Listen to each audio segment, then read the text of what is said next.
सो है गाइस, एक new video में आप सबका स्वागत है।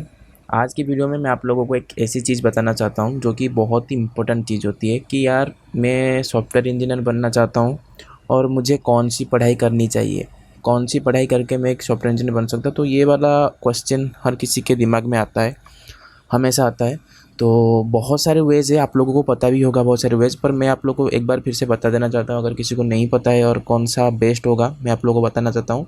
तो अगर आप लोगों ने ठान लिया कि आपको एक सॉफ्टवेयर इंजीनियर बनना है और आपको सॉफ्टवेयर इंजीनियर बनना है, तो आप लोगों को कोई पढ़ाई करना तो पड़ेगा। मतलब और कोई पढ़ाई क्यों करें, अगर सॉफ्टवेयर इंजीनियर बनना ही है तो सॉफ्टवेयर इंजीनियर की भी पढ़ाई करें, उससे रिलेटेड कंप्यूटर रिलेटेड हम जो भी पढ़ाई है वो पढ़ाई करेंगे। क्योंकि अगर हम अदर फील्ड्स में पढ़ाई करेंगे तो उसमें कोई फ़ायदा नहीं है। जो लोग पहले से ही कोई और ही फील्ड में पढ़ाई कर रहे हैं तो वो लोग यूट्यूब वगैरह वगैरह से सीख के तो एक सॉफ्टवेयर इंजीनियर बन सकते हैं। पर बेस्ट वे यही होता है कि हम लोगों को एक प्रॉपर तरीके से पढ़ाई करना चाहिए। तो आप लोगों को कोई अच्छा पढ़ाई मतलब उस तरह का कोर्स ले लेना चाहिए ताकि आप लोग ठीक से कर सकते हैं सॉफ्टवेयर इंजीनियरिंग की पढ़ाई। तो इसके लिए बहुत सारे वेज़ है। तो मैं शुरुआत करता हूँ। मैट्रिकुलेशन, एक बंदा जिसका मैट्रिकुलेशन ख़त्म हो गया और 10th के बाद वो कुछ ना कुछ तो पढ़ाई करेगा, तो उसके बाद उसके सामने बहुत सारे ऑप्शंस खुल जाते हैं कि वो साइंस ले सकता है या आर्ट्स ले सकता है या फिर कॉमर्स ले सकता है, या उसकी मर्ज़ी को भी वो लेना चाहता है, कोई भी बच्चा या फिर कोई भी बंदा। और 12th के बाद उसके पास दो ऑप्शन होते हैं, या तो 10th के बाद दो ऑप्शन होते हैं, या तो 12th करता है या फिर कंप्यूटर साइंस में डिप्लोमा कर सकता है। तो मैं यहाँ पे आप लोगों को सिर्फ कंप्यूटर साइंस के रिलेटेड ही पढ़ाई बताऊँगा, बाकी अदर पढ़ाई को मैं छोड़ दूँगा। तो यहाँ पे आप लोग या तो डिप्लोमा कर दीजिए कंप्यूटर साइंस में, क्योंकि आपको सॉफ्टवेयर इंजीनियर बनना ही है, तो आप बेकार में क्यों 12th पढ़ेंगे। आप लोग डिप्लोमा करिए डायरेक्ट सॉफ्टवेयर इंजीनियर, मतलब जो होता है कंप्यूटर साइंस में डिप्लोमा। और आप लोगों को डिप्लोमा के बाद भी बहुत सारे जॉब्स मिल जाते हैं। मेरे साथ बहुत सारे दोस्त पढ़ते थे जो लोग डिप्लोमा के बाद भी जॉब पा चुके हैं, मतलब कंप्यूटर साइंस में डिप्लोमा और एक अच्छी खासी जॉब पाते हैं। कोई छोटा मोटा जॉब नहीं, कंप्यूटर साइंस का मतलब पढ़ाई किए हो तो जॉब आपको ज़रूर मिलेगा और एक अच्छा जॉब मिलेगा। आप लोग कभी बेकार नहीं बैठोगे घर में। या तो आप लोग डिप्लोमा करिए, या फिर अगर आप लोग के पास घर वाले मतलब प्रेशर डाल रहे हैं कि नहीं 12th कर लो, अगर फाइनेंशियल कोई प्रॉब्लम है तो 12th साइंस कर सकते हैं या फिर आर्ट्स में ले सकते हैं। पर 12th में अगर आप लोग आर्ट्स ले रहे हैं तो आप लोगों को ये ध्यान में रखना होता है कि आप लोगों को मैथमेटिक्स लेना ज़रूरी है। अगर आप लोगों ने मैथमेटिक्स नहीं लिया है 12th आर्ट्स में तो आप लोग आगे जाके कोई सॉफ्टवेयर इंजीनियरिंग में पढ़ नहीं सकते। तो मेरे हिसाब से आप लोग बेटर होगा कि आप लोग 12th में साइंस ले लीजिए, बेटर होगा। अगर आप लोग आर्ट्स ले रहे हैं तो मैथमेटिक्स के साथ ही लीजिए, आजकल मिलती है मैथमेटिक्स के साथ आर्ट्स पढ़ने को। और या फिर आप लोग कॉमर्स लीजिए, वही आप लोगों को मैथमेटिक्स होना ज़रूरी होता है। 12th में भी आप लोगों को मैथमेटिक्स होना ज़रूरी होता है। तो 12th के बाद आप लोगों के पास दो ऑप्शन होते हैं, या फिर आप लोग डिग्री करिए। तीन ऑप्शन होती है, या तो आप लोग डिग्री करिए, कोई भी मतलब सब्जेक्ट में आप लोग डिग्री कर दीजिए।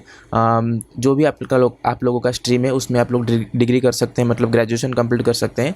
और उसके बाद होता है एमसीए कर सकते हैं ग्रेजुएशन के बाद, और ये थोड़ा सा लॉन्ग प्रोसीजर हो जाता है। अगर आप लोगों का फंडा सही है कि आप लोगों को एक सॉफ्टवेयर इंजीनियर ही बनना है तो 12th के बाद मेरे हिसाब से आप लोग को बीटेक करना चाहिए। बीटेक इन कंप्यूटर साइंस होती है, और भी बहुत सारी कंप्यूटर रिलेटेड डिग्रीज होती है, आप लोगों की मर्जी। अगर पता है तो आप लोग उसमें कर सकते हैं, तो बीटेक कर सकते हैं। अगर आप लोगों ने डिप्लोमा कर दिया था तो डिप्लोमा के बाद भी आप डायरेक्ट बीटेक कर सकते हैं कंप्यूटर साइंस में। अगर डिप्लोमा के बाद आप लोग को जॉब नहीं मिल रहा है तो आप लोग घर तो नहीं बैठेंगे ना, तो आप लोग बीटेक कर दीजिए और उसके बाद भी आप लोग को जॉब मिल जाएगा। अगर आप लोगों ने 12th साइंस किया है तो उसके बाद भी आप लोग बीटेक कर सकते हैं कंप्यूटर साइंस में। ये सबसे मतलब जाना पहचाना होता है, B Tech in computer science engineering degree होती है और हर कोई करता है इसको, अगर कंप्यूटर साइंस के कोई फील्ड में जाना चाहता है तो। अगर आप लोगों ने नहीं कर पाए, बीटेक नहीं कर पाए, थोड़ी सी फाइनेंशियल प्रॉब्लम हो गई या फिर घर वालों की सपोर्ट नहीं मिला, कुछ भी हो सकता है, तो आप लोग 12th के बाद आप लोग कोई भी डिग्री कर सकते हैं। अगर आप लोग आर्ट्स या फिर कॉमर्स से, आप लोग बीटेक तो नहीं कर सकते, आप लोगों को डिग्री ही करना होगा। अगर डिग्री के साथ भी एक और होता है, वो होता है BCA, bachelor in computer application. ये एक होता है कोर्स जिसको आप लोग 12th के बाद कर सकते हैं, और बीसीए के बाद आप लोग को एमसीए करना होगा। बीसीए के बाद आप लोग को जॉब नहीं मिलेगा तो आप लोग को बीसीए के बाद एमसीए करना होगा। तो ये आप थोड़ा सा कन्फ्यूजिंग मत होना। तो 12th के बाद आपके पास दो ऑप्शन होता है, या तीन ऑप्शन होता है, या तो बीटेक कर लीजिए या फिर डिग्री या फिर बीसीए कर सकते हैं। आर्ट्स वाले या फिर कॉमर्स वाले के लिए दो ऑप्शन होता है, डिग्री कर दीजिए या फिर बीसीए कर दीजिए। तो अगर आप लोगों की मतलब इच्छा है कि आप लोगों को एमसीए ही करना है तो कोई भी एक कॉलेज देख के वहाँ से बीसीए कर लीजिए।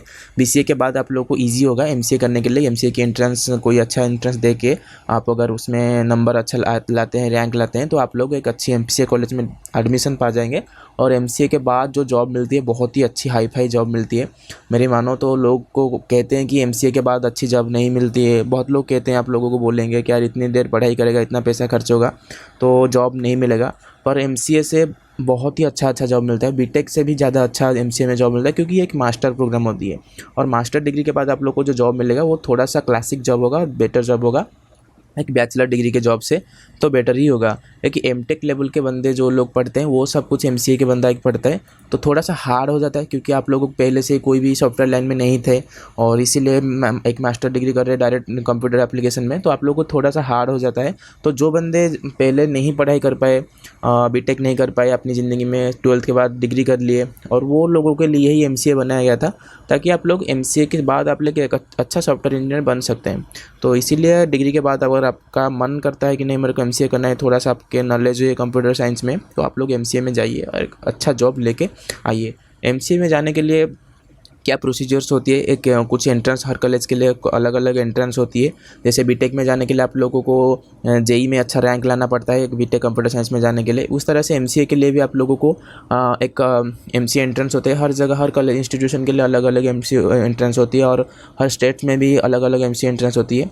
और वो एमसीए इतना हार्ड नहीं होता, मतलब हार्ड तो होता है पर आप लोगों के लिए पढ़ने के लिए ईजी होता है, क्योंकि उसमें मैथमेटिक्स और कंप्यूटर साइंस से रिलेटेड क्वेश्चन ही पूछे जाते हैं। अगर आप लोग के नॉलेज उसमें है तो आप लोग आराम से एक एमसीए एंट्रेंस क्रैक कर सकते हैं, क्योंकि एमसीए एंट्रेंस में ज़्यादा बच्चे अपीयर नहीं करते, बहुत ही कम बच्चे अपीयर करते हैं। तो आप लोगों ने अगर डिग्री में छोड़ दिया है, आप लोगों ने कंप्यूटर साइंस नहीं पढ़ा है पहले से, आप लोगों को भाई एक सॉफ्टवेयर इंजीनियर बनना है, तो अभी भी टाइम है, एमसीए की डिग्री पकड़ लो और आप लोगों की अच्छी खासी जॉब लग जाती है। तो एमसीए के रिलेटेड जो भी वीडियोज़ होते हैं, मतलब कैसे एमसीए को एंट्रेंस को क्रैक किया जा सकता है, उस तरह का वीडियोज़ मैं बनाऊँगा।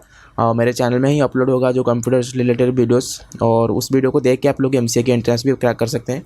तो होप कि आपकी आज की वीडियो में मैं आप लोगों का पूरा डाउट्स क्लियर कर चुका हूँ कि आपको मैट्रिकुलेशन के बाद क्या सब पढ़ाई करनी है, आप कौन सी स्टेज में हो। जो बंदा जो भी स्टेज में होगा वहाँ से आगे की पढ़ाई कंप्यूटर साइंस में ही करना उसके लिए बेटर होगा, प्रेफर करेगा। तो अगर मतलब पॉसिबल हो रहा है तो पढ़िए, और आप लोगों के लिए बेटर होगा। मैं आप लोगों को सिखा के या फिर यूट्यूब वगैरह वगैरह में जितने भी वीडियोज़ होता है वो सब सिखा के आप लोग को मतलब एक सॉफ्टवेयर इंजीनियर बनना तो देंगे, पर एक इंस्टीट्यूशन से सीखने के बाद एक सर्टिफिकेट के साथ आप लोग एक बेटर सॉफ्टवेयर इंजीनियर बनेंगे। ऐसा नहीं है कि आप लोगों को सर्टिफिकेट ही ज़रूरी है, क्योंकि आज के ज़माने में स्किल ही सबसे ज़रूरी बात होती है। एक कंपनी में एक स्किल ही देखा जाता है, सर्टिफिकेट नहीं देखा जाता है, पर ये बेटर होता है। मतलब आप लोग पढ़ाई करेंगे एक इंस्टीट्यूशन में, आप लोग का मन लगेगा और आप लोग एक बेटर जॉब पा सकते हैं। और सबसे ज़रूरी बात होती है कि अच्छी इंस्टीट्यूशन में पढ़ाई करने के बाद आप लोगों की इंस्टीट्यूशन में कैंपस आती है, वहाँ से आप लोगों की सिलेक्शन होती है जॉब के लिए। तो ये आप लोगों के लिए बहुत ही बड़ा फ़ायदा होगा सॉफ्टवेयर इंजीनियरिंग की कोर्स करने के लिए। तो होप कि आप आज की वीडियो आप लोगों को समझ में आ गई होगी, आप लोगों की पूरी डाउट्स क्लियर हो गई होगी। अगर कोई भी डाउट्स है मेरे को पूछिए कमेंट्स में, या फिर मेरे इंस्टाग्राम में की आईडी मैं नीचे दे रहा हूँ, वहाँ पे आप लोग डीएम करिए, मैं आप लोगों को बता दूंगा। और इस तरह के वीडियोज़ भी मेरे चैनल में अपलोड होगा, जो भी जहाँ पे मैं बताया कि एमसीए के रिलेटेड में जो भी वीडियोज़ है वो सब अपलोड करूँगा। और भी मतलब जो भी कोडिंग लैंग्वेजेस है, मैं बहुत सारे की कोडिंग लैंग्वेज आप लोगों को सिखाने की कोशिश करूँगा, वो सारे वीडियोज़ अपलोड होगा। तो मेरे चैनल को सब्सक्राइब करना ना भूलना, और thank you so much for watching this video.